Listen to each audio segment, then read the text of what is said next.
ভোটটা আর একটু কয়েক ঘন্টার জন্য আপনাদেরকে সময় বাড়াইতে হবে। আপনারা জুলাইতে এই দেশে জীবন দিয়েছেন, আপনার সন্তান আপনার নিজের চোখের সামনে মারা গিয়েছে, আপনার এই দেশের মানুষ দাঁড়িয়ে বলেছে যে আমার ভাইকে গুলি করার পরে আমি আমার ভাইয়ের লাশ না নিয়ে যাবো না, আমার ভাইয়ের আহত রক্তাক্ত শরীর না নিয়ে আমি এখান থেকে যাবো না। পুলিশের গুলির সামনে দাঁড়িয়ে আপনারা টেনে হিসেবে আপনার আহত ভাইকে নিয়ে এসেছেন। আপনারা সেই জাতি, আপনাদের প্রতিটা কেন্দ্রে আপনি যে ভোটটা দিয়েছেন সেই ভোটটা রক্ষা করার দায়িত্ব আপনার। আপনি সেই ভোট গণনা হবে, ভোট কেন্দ্র থেকে সেটা প্রকাশ হবে, ঘোষণা হবার পরে সেটা আপনারা রিটার্নিং অফিসারের কার্যালয়ে পাঠিয়ে দিবেন। আপনার কোন আপনার কাজ নেই, আপনি তারপরে যায় নাক টান দিয়ে তারপরে ঘুমায়েন।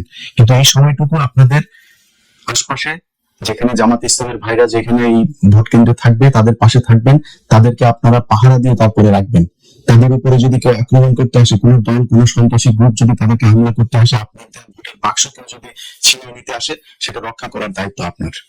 আমরা কালকে থেকে আজকে পর্যন্ত সারা বাংলাদেশের বিভিন্ন জায়গায় আমরা দেখেছি যে তারা তাদের যে হীন প্রচেষ্টা, তাদের যে ঘৃণ্য পরিকল্পনা সেটা বাস্তবায়ন করার চেষ্টা করেছে বাংলাদেশের মানুষ, জামায়াত ইসলামী বাংলাদেশ এবং সবশেষ সেনাবাহিনীর কথা না বললেই না, তারা এগুলো আপনার রুখে দিয়েছে। সেনাবাহিনীর একটা অংশ গতকালকেও চেষ্টা করেছে যে নীলফামারীর যে ঘটনাটা, জামায়াতের আমির তাকে বিমানবন্দরে সে আসছিল, সে বিমানবন্দরে তো সে কারোর কাছে টাকা বিলি করে নাই, সেখানে তো সে ভোট কিনতে যায়নি, তার বাড়ি নীলফামারী, সে এখানে বিমানবন্দর থেকে তার 50 লাখ টাকাকে বানানো হয়েছে বিপুল পরিমাণ অর্থ। বাংলাদেশে 50 লাখ টাকা এখন কোনো বিপুল পরিমাণ অর্থ না। এটা হচ্ছে 1 নম্বর কথা। 2 নম্বর, সে কোনো জায়গায় ভোট কিনতে যায়নি। 3 নম্বর হলো তারে এই জায়গাতে যে আপনি আটক করলেন, এই একই ধরনের ঘটনা এর চাইতে বেশি পরিমাণে টাকা শহীদুদ্দিন চৌধুরী আনির লোকের কাছে পাওয়া গিয়েছে এবং সেটা টাকা দিচ্ছিল মানুষকে, ভোটের মাঠে পাওয়া গিয়েছে। সেই টাকাটা পেয়ে তাকে সাথে সাথে ছেড়ে দেওয়া হয়েছে। বিভিন্ন টেলিভিশনে তাদের দলের লোকজন দিয়ে থ্রেট করা হয়েছে এই নিউজ তাড়াতাড়ি সরাইতে।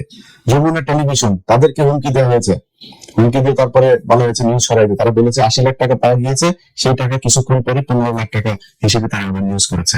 এভাবে দুইটা ঘটনাকে দুইভাবে উপস্থাপন করা হয়েছে।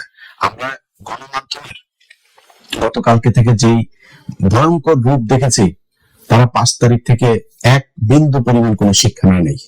গণমাধ্যমের যারা আছেন, সাংবাদিকরা এখনো পর্যন্ত এইসব অসভ্য কার্যক্রম চালিয়ে যাচ্ছে। হুমকি দিয়ে তারপরে বলা হয়েছে নিউজ সরাই দিয়ে। তারা বলেছে 80 লাখ টাকা পাওয়া গিয়েছে, সেই টাকা কিছুক্ষণ পরে 15 লাখ টাকা হিসেবে তারা আবার নিউজ করেছে। এইভাবে দুইটা ঘটনাকে দুইভাবে উপস্থাপন করা হয়েছে। আমরা গণমাধ্যমের গতকালকে থেকে যেই ভয়ঙ্কর রূপ দেখেছি, তারা 5 তারিখ থেকে এক বিন্দু পরিমাণ কোন শিক্ষা নেই। গণমাধ্যমের যারা আছেন, সাংবাদিকরা এখনো পর্যন্ত এইসব অসভ্য কার্যক্রম চালিয়ে যাচ্ছেন। আপনাদের কাছে অনুরোধ থাকবে, মনে করার কোনো কারণ নাই যে আপনি একটা নিউজ করবেন আর সেটা বাংলাদেশের সব মানুষ হুমড়ি খেয়ে পড়বে, আপনার কথা বিশ্বাস করে তারপর যা ধানের শীষে ভোট দিয়ে আসবে। সেদিন বাংলাদেশের বহু আগে ইলিয়াস পিনাকিরা উঠিয়ে দিয়েছে। আপনাদের চাইতে বহু বড় প্রতাপশালী ক্ষমতা সম্পন্ন এক ফেরাউন এই দেশে ক্ষমতায় ছিল। তারা যখন কিনা ঘুমাইতো, ঘুমের মধ্যে আমাদের ছবি চোখে দেখতো, তাদেরকে শান্তিতে থাকতে দেয়নি। আপনারা এখনো এত বড় কোনো ছেলের বাল হয়ে যান নাই যে আপনারা যা মনে চায় তাই বলবেন আর এই দেশের মানুষই করবে। আমি ইলিয়াস আজ থেকে সেই 2014 সালের ইলেকশনে আমার অবস্থান যেভাবে এই দেশের নির্যাতিত নিপীড়িত মানুষের পক্ষে ছিল, আজকেও সেখানে আছে, সারা জীবন সেখানে থাকবে। নিজের ব্যক্তিগত অনেক বড় বড় স্বার্থ বাদ দিয়া এই দেশের যেসব নির্যাতিত মানুষ আছে, যারা অত্যাচারিত মানুষ আছে, যারা সংকটে আছে, সমস্যা আছে, তাদের পাশে ইলিয়াস দাঁড়িয়েছে। বহু ক্ষমতাশালী লোকজনের সাথে সম্পর্ক নষ্ট করেছে, খুব অসহায় নির্যাতিত মানুষের জন্য, তাদের জন্য কথা বলতে গিয়ে, তাদের অধিকার আদায় করতে গিয়ে বহু প্রতাপশালীদের সাথে সম্পর্ক নষ্ট হয়েছে। সো আপনাদের এই দেশের মানুষকে আপনারা যদি চান, আপনারা যা মনে চায় বলবেন আর সেই দেশের মানুষ আপনাদের এইসব কথাবার্তা সব শুনে ফেলবে, এটা মনে করার কোনো কারণ নেই। আজকের চিত্র দেখেন, আপনি কয়টা রিউমার ছড়াবেন, কয়টা গুজব ছড়াবেন? এদেশের মানুষ ভোট দিচ্ছে, শত শত হাজার হাজার লক্ষ লক্ষ মানুষ ভোট দিচ্ছে। আপনি ভোটের এগুলো গুজব ছড়া আপনারা এই করে ফেলবেন। অতএব সাবধান করে দিচ্ছি ভাই, এই নির্বাচনকে ঘিরে যদি মনে করে থাকেন বিশেষ কোনো দলকে আপনাদের ক্ষমতায়, কালকে থেকে যে নিউজ আপনারা করেছেন, বিশেষ করে 71 টিভি, মানুষ হয়নি এখনো পর্যন্ত। এখানে এক দলের দালালরা বের হয়ে আরেক দল আছে, তারা এসে RTV এরা এসে নিউজ করছে। দ্বার প্রান্তে তারেক রহমান প্রধানমন্ত্রী আবার গণভবনের দরজার মধ্যে যা দাঁড়ায় আছে, আরে বাবা রে বাবা, অবস্থা করুন অবস্থা। না করে বসায় পত্রিকা অফিসে যদি সেই ক্ষমতা থাকতো কালকে বসায় আজকে নির্বাচন হতে যেত না। এরকম পরিস্থিতি এটা করেছে এই দেশের গণমাধ্যম। তাদের এই ভয়ঙ্কর রূপ কালকে থেকে দেখছি। আজকে আশা করি এই মানুষের, আপনাদের লোকজন তো বাইরে আছে, মাঠে দেখছে কেন্দ্রগুলোর অবস্থা, আমরাও দেখছি। অতএব এদেরকে একটু বোঝার চেষ্টা করেন, এদের চোখের ভাষা দেখার চেষ্টা করেন, কি বলতে চায়, এরা কি বুঝাইতে চায়, কে কাকে ভোট দেবে, কারা ক্ষমতা আসবে, এখনো সময় আছে কিছুক্ষণের জন্য। সো খুব সাবধানে আপনাদেরকে কাজ করতে হবে। সেনাবাহিনী সেই নীলফামারীতে যে ঘটনাগুলো হয়েছে সেখানেও ডিজিএফআই 3-4 জন অফিসার জড়িত, কিন্তু এই সেনাবাহিনীর কিছু অংশ তারা এখনো চেয়েছে যে কোনো ভাবে বিএনপি কে ক্ষমতায় এনে তারপরে 1.5 বছরের মাথায় শেখ হাসিনাকে ক্ষমতায় আনতে, এই দেশের রাজনীতিতে নিয়ে আসতে হবে। এই অবস্থায় এই দেশে চলবে না।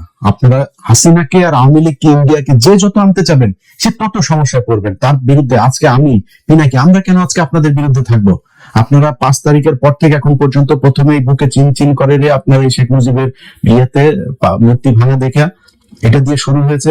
তারপরে আপনারা আওয়ামী লীগের প্রতি প্রেম, আওয়ামী লীগের এই দৃশ্য দেখে আপনাদের খুব খারাপ লেগেছে। তারপরে আওয়ামী লীগকে এই দেশে রাজনীতি করতে দিবেন, সব মামলা তুলে নিবেন। আওয়ামী লীগ বিএনপি ভাই ভাই, এগুলো বহু শয়তানি। 2 দিন আগে তারেক রহমানের মতো মানুষ বলে শেখ হাসিনার সন্তানেরা, পরিবারের লোকজনেরা যদি চায় তাহলে রাজনীতিতে আসতে পারেন। আপনি কে ভাই? আপনি আওয়ামী লীগকে রাজনীতি করতে দেওয়ার কে? আপনি এখন প্রধানমন্ত্রী হয়েছেন, আপনি এই যে ঘোষণাটা দিলেন, এই ঘোষণা দিয়ে আপনার অর্ধেক ভোট নষ্ট করেছেন।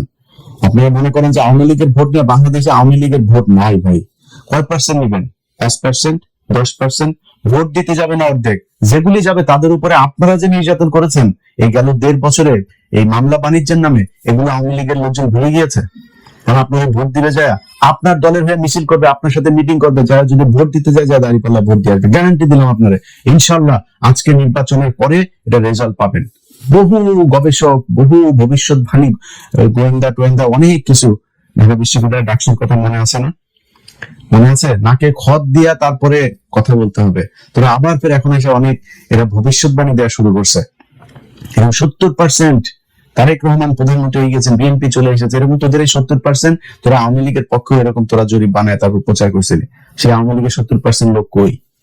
21 কোটি 22 কোটি মানুষের দেশে 5% মানুষ যদি রাস্তায় নেমে আসতো হাসিনার জন্য, আজকে হাসিনা যাইতে হতো না। তারা কোথায়?